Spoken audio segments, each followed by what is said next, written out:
So the first thing I'm doing is applying a base to keep the eyeshadows from creasing and to help them stay on all day long. And I'm using MAC's Painterly Paint Pot for that. First I'm just applying it with a brush, and then I smooth it out with my fingers.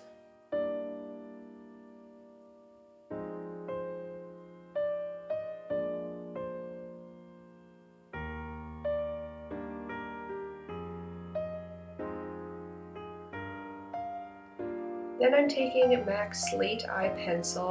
I think this is limited edition, but I'm not sure. It just came out with one of MAC's most recent collections, and I can't remember the name, but if I find it out, I'll link it down below.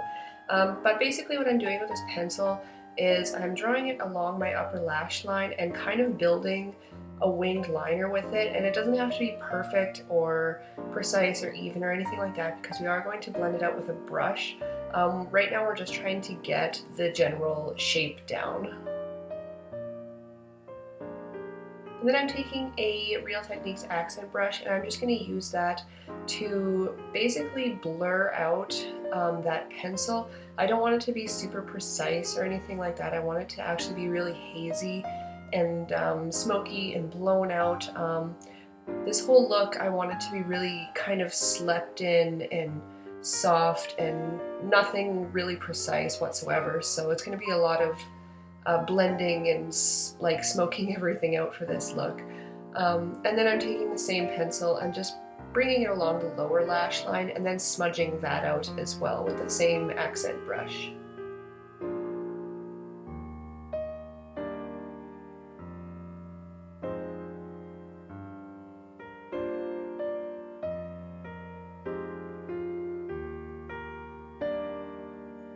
Then I'm taking Makeup Geek Stealth Eyeshadow on that same accent brush, and I'm going to basically just smudge this right over top of that Slate Eye Pencil. This is going to help to blur it out and make it look a little bit more soft around the edges.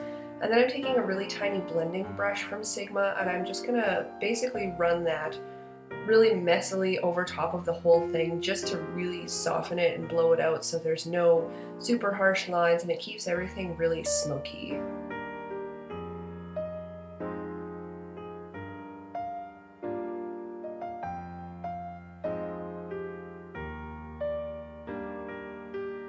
Now here's where we start to add some dimension to the look. I'm taking MAC's Typographic Eyeshadow on this Wayne Goss brush. I'm not sure the number, but I'll put it down below. And I'm basically running that right along the lash line on the top and the bottom, and it starts to give a little bit more dimension to the look by having that depth right at the lower lash line.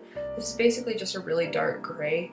And then I'm taking that really tiny blending brush again, and same thing as before, just running it over the whole look just to really blend those colors together and blend them out.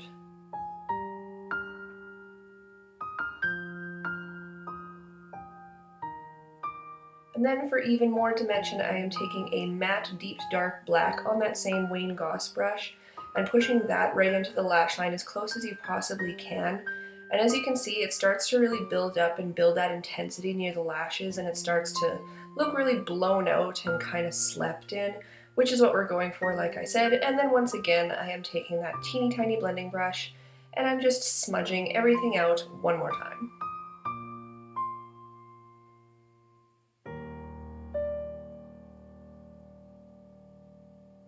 To add a little bit of warmth without it being too warm, I'm taking Mug's Barcelona Beach on a fluffy blending brush, and I am just diffusing the edges on the top and bottom with that brown color. It adds a little bit of warmth, but since it's a gray tone brown, it doesn't add too much warmth. It just kind of helps tone down the grays and bring a little bit of neutrality, if that's even a word, but a little bit of neutralness to the look. Then to make it even more intense, I am taking a black eyeliner. This is a gel liner pencil from Hourglass, and I'm just running that in my waterline on the bottom and tightlining the top as well, and this just adds a little bit more black intensity to the look. And I did curl my lashes off camera, but I'm just applying a coat of mascara. I am going to be putting false lashes on today, so I'm not being too particular about the mascara. It's basically just to get my lashes black for the false lashes. And I'm using the Ardell Demi Wispies today. I wanted these because they're a little bit more flared out at the outer corner, so it works really well with that kind of cat eye wing we have going on, but they're still very natural and delicate. They're not too overly dramatic, which is not what I wanted for this look. And then to hide the lash band, once the glue dries, I just press a little bit more of that Corrupt black eyeshadow over top. And then just for a little bit of crease definition, I went in with that Barcelona Beach again and just added a teeny tiny amount to the crease just to give it a little bit of soft definition, but nothing too heavy. And then to highlight my brow bone, I'm using a combination of Vanilla Bean and White Lies from Makeup Geek, and I'm also using that on the inner corner just for a little bit more of a natural highlight. And I did do my foundation concealer off camera, but if you do your concealer and it kind of takes away that smokiness from the lower lash line, just go back in with that teeny tiny blending brush with nothing on it just to re-smoke that out.